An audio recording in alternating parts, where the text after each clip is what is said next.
안녕하세요. 어르신정보TV입니다. 지금 이 영상을 누르신 분들 중 상당수는 12월 노인 일자리 모집 결과를 기다리며 마음이 편치 않으실 겁니다. 주변에서는 연락이 왔다고 하는데 나만 소식이 없어 더 불안해지셨을 수도 있습니다. 하지만 12월에 결과가 없었다고 해서 내년 일자리가 끝난 것은 아닙니다. 오히려 많은 어르신들께서 모르고 지나치는 중요한 기회가 1월과 2월에 다시 열립니다.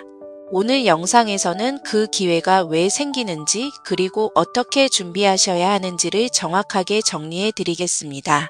구독과 좋아요로 함께 해주세요. 먼저 꼭 알고 계셔야 할 중요한 기회 하나부터 말씀드리겠습니다. 많은 어르신들께서 주민센터에서 신청하시는 것은 보건복지부에서 운영하는 노인 일자리 사업입니다. 이 사업은 대부분 12월에 모집이 마무리됩니다.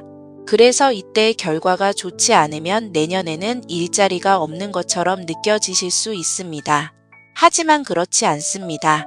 보건복지부 사업과는 별도로 행정안전부에서 주관하는 공공근로 사업이 따로 운영되고 있습니다. 정확한 명칭은 지역공동체 일자리 사업이라고 합니다. 이 부분이 매우 중요합니다. 이 사업은 노인 일자리와는 예산도 다르고 운영 방식도 다르기 때문에 모집 시기 역시 조금 늦게 진행되는 경우가 많습니다. 보통 새해가 시작되는 1월에 모집 공고가 새로 올라옵니다. 혹시 정말 그런지 궁금해하실 분들을 위해 제가 2025년 초 실제 사례들을 직접 확인해 보았습니다. 서울 강서구와 광진구, 경기도 안산시와 고양시 등 여러 지자체를 살펴보니 2025년 1월 10일부터 1월 20일 사이에 모집 공고가 집중적으로 올라왔던 것을 확인할 수 있었습니다. 특히 서울 강서구의 사례를 조금 더 자세히 살펴보면 2025년 1월 15일부터 17일까지 단 3일간 모집이 진행되었습니다. 근무 기간은 2월 17일부터 6월 말까지로 약 4개월 이상 이어졌습니다. 여기서 더 중요한 점은 만 65세 이상 어르신들을 위한 별도의 근무 조건이 마련되어 있었다는 점입니다.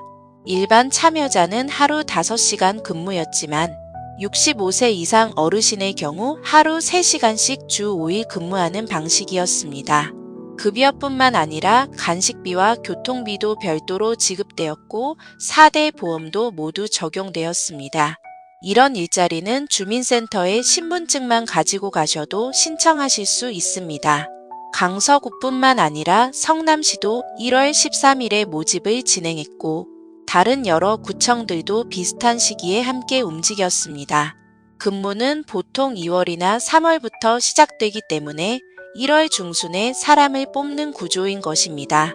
그렇기 때문에 2026년 새해에도 이 시기에 각 구청에서 공고가 나올 가능성은 매우 높다고 보셔도 됩니다. 1월 초에 소식이 없다고 실망하지 마시고 1월 중순에는 꼭 구청 홈페이지를 다시 한번 확인해 보시기 바랍니다. 이 사업은 신청 시점 기준으로 해당 지역에 주소가 있고 가구 소득이 기준 중위소득 70% 이하이면서 재산이 4억 원 이하인 경우 신청이 가능합니다. 다음으로 말씀드릴 기회는 1월 말에서 2월 초에 찾아옵니다. 이 시기에는 흔히 말하는 결원 보충, 즉 빈자리를 채우는 모집이 조용히 진행됩니다. 1월에 합격하신 분들 중에서 모두가 끝까지 근무를 이어가실 것 같지만 실제 현장에서는 그렇지 않은 경우가 많습니다. 생각보다 중도에 그만두시는 분들이 적지 않습니다. 첫 번째 이유는 건강과 체력 문제입니다. 겨울에 막상 일을 시작해보니 몸이 예전 같지 않아서 며칠 만에 포기하시는 경우도 있습니다.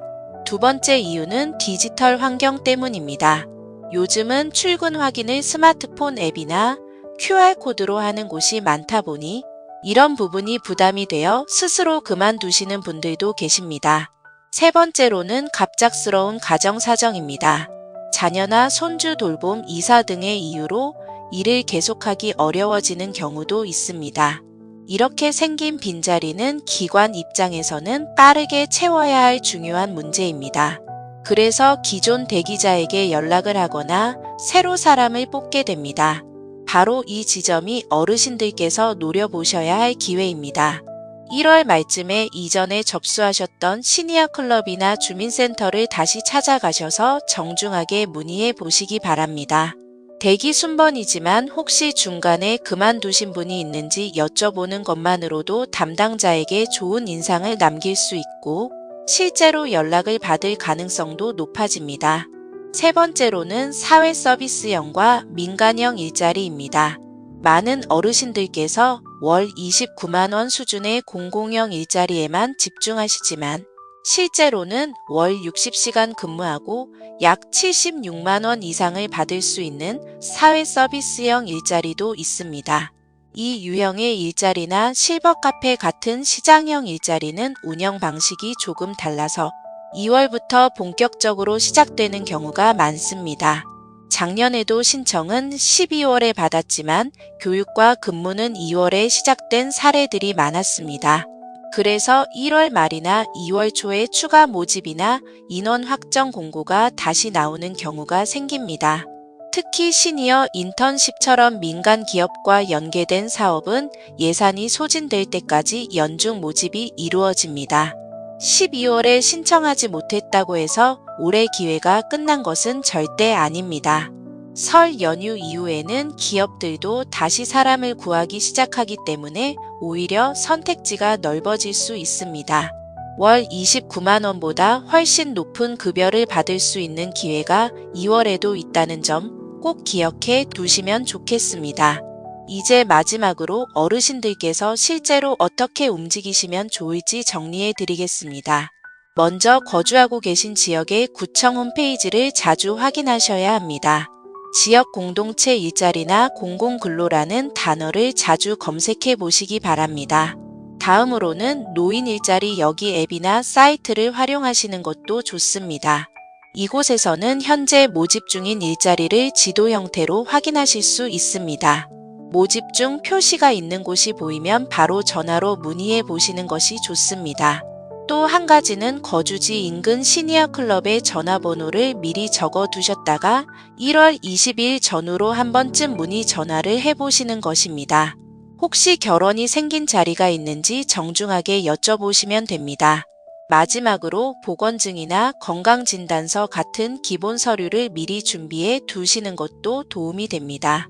추가 모집은 갑작스럽게 이루어지는 경우가 많아 준비가 되어 있는 분을 먼저 연락하는 경우도 있기 때문입니다. 오늘 말씀드린 내용을 한 문장으로 정리하면 이렇습니다. 12월에 연락이 없었다고 해서 내년 일자리가 끝난 것은 아니라는 점입니다. 오히려 1월 중순 그리고 1월 말에서 2월 초 사이에 다시 한번 기회가 열리는 구조라는 것을 기억하셔야 합니다.